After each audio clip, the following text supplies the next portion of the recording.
अभी ये कहा जाता है कि जो किंग टट थे, ठीक है, ये इनका डेथ जो थी वो बहुत बड़ा इवेंट था, सबसे बड़ा इवेंट था उस वक्त का इजिप्ट में, ठीक है, क्योंकि उनकी फैमिली जो थी वो सबसे बड़ी रॉयल फैमिली थी उस इजिप्ट की, मतलब राजा रानी थे।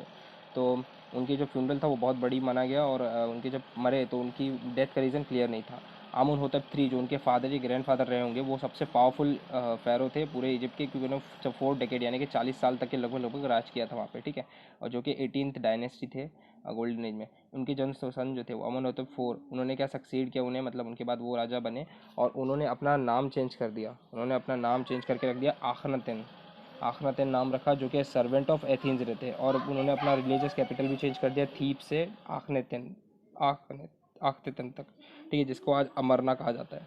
उन्होंने और ज़्यादा शौक किया कि उन्होंने जो वहाँ के सबसे बड़े गॉड थे आमून, उसे अटैक किया और उसे हटा दिया गया, उनके टेम्पल्स बंद करवा दिए। और फिर ये सब, और एक ये जो रे जॉनसन है, ये कहते हैं कि वो उस टाइम, मतलब उस टाइम का सबसे हॉरिफिक टाइम रहा होगा। डायरेक्टर जो हैं कि जनरल यूनिवर्सिटी शिकागो के, ठीक है, रिसर्च सेंटर के जो हेड हैं, उन्होंने बताया। उन्होंने कहा कि जो फैमिली है उन्होंने सेंचुरीज तक इस पर राज किया, ठीक है, और एंड आ गई आखनतन। लास्ट लास्ट में जो आखनतन थे वो बहुत ज़्यादा अजीब हो गए थे। आखनतन के बाद एक मिस्टीरियस रूलर में खारे आए रूल करने, पर उनकी इतनी कम ज़्यादा टाइम, इतनी बहुत कम टाइम तक के रहे, क्योंकि उनके बारे में कुछ पता ही नहीं चल पाया। उनके बाद जो राजा बने वो हैं तुतन खातेन, जिन्हें किंग टूट कहा जाता है मेनली, ठीक है। ये जो थे ये बहुत कम उम्र में राजा बन गए थे, और इन्हें कहा गया था कि ये पुरानी चीज़ें वापस लाना चाहते थे, मतलब इन्होंने अपना नाम भी तूतन खामून रख दिया था, मतलब लिविंग इमेज ऑफ आमून। तो ये आमून जो गॉड थे मेन, उन्हें वापस लाना चाहते थे। इन्होंने 9 साल तक राज किया, और इनकी डेथ अचानक से हो गई।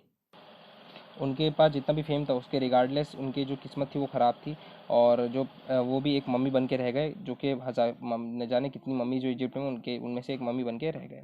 2003 में 3 तक के जब ये प्रोजेक्ट चला तो 600 मम्मी निकाली गई, और आज भी मम्मीज़ निकाली जा रही है वहाँ से, ठीक है। और कई सीटी स्कैन करने पड़े लोगों को, और सीटी स्कैन जो था, सीटी मशीन, वो डोनेट की गई थी national geographic society of and Siemens के द्वारा, ठीक है, तो मैन्युफैक्चरर को।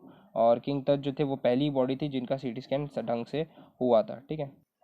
उनके टो से हेड तक का सीटी स्कैन किया गया, मतलब किंग टट का तो 1700 डिजिटल एक्सरे इमेजेस निकाली गई, जिससे कि उनके पूरे हेड की 0.62 मिलीमीटर पतली पतली स्लाइसेस से निकाली गई, जिससे कि बहुत ही डिटेल, बहुत ही एरे डिटेल, मतलब बहुत ही ज़्यादा डिटेल रिजल्टिंग इमेज मिली, जिससे कि उनकी पूरी बॉडी को रिकॉर्ड किया गया, ठीक है। और रेडियोलॉजी, फॉरेंसिक्स और एंटीमोनी की बहुत ज़्यादा सीक्रेट्स पता चले कि उनकी क्या क्या बॉडी थी, कैसे कैसे वो निकाले गए, यानी कि उनका चेहरे का भी एक रियल इमेज बना दी गई उस टाइम, बताइए।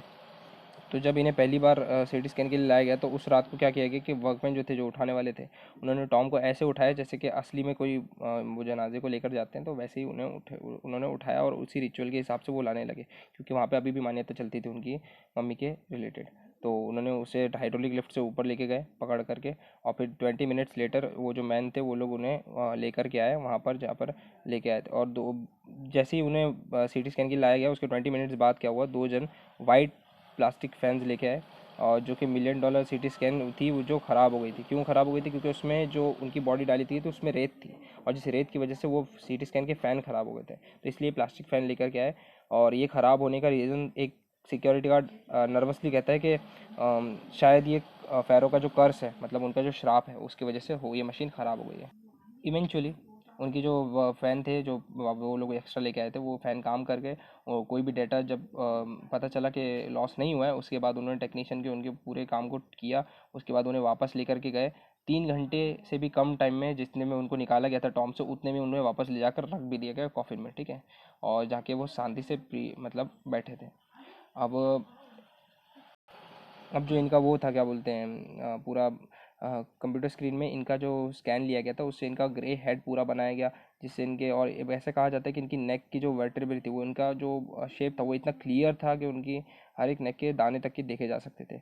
और बाकी इमेज कई चीज़ें रिवील करती है कि उनकी बॉडी कैसी थी, कैसी कैसी थी, बहुत सारी चीज़ें रिवील होती है, जो कि मेन इतनी ज़्यादा यहाँ पे डिस्कस नहीं की गई। जाई हवस जो थे, जिन्होंने ये पूरा काम किया उस वक्त, है ना, तो वो बहुत ज़्यादा स्माइल करते हैं, और वो कहते हैं कि मैं बहुत ज़्यादा इससे नर्वस था ये काम के लिए, और मैं लास्ट रात बिल्कुल 1 सेकंड के लिए भी सो नहीं पाया, पर अब मुझे लगता है कि मैं अब जाके सो सकता हूँ, क्योंकि ये पूरा काम अब शांति से हो गया, और अभी इसका स्टडी आराम से की जा सकती है पूरे सीटी स्कैन की।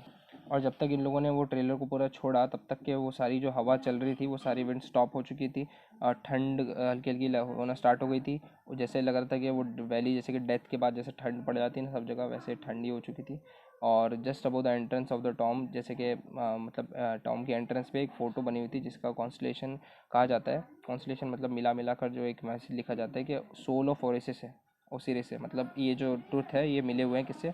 सोल ऑफ ओसिरिस से, जो कि गॉड है आफ्टर लाइफ के, मतलब मरने के बाद के गॉड है। और उन्होंने बॉय को ले लिया है अपनी शरण में, जैसे कि आप ये फ़ोटो में देख सकते हो, इस फोटो में। ठीक है, ये राजा है और ये है जो है वो गॉड है, वो उन्हें कैप्चर कर रहे हैं अपने साथ। ठीक है, कि आफ्टर लाइफ इन्हें गॉड का साथ मिल गया। ठीक है, तो ये थी छोटी सी यूनिट, ज़्यादा इंपॉर्टेंट पॉइंट्स नहीं है पर अच्छी थी यूनिट थी आप लोग की।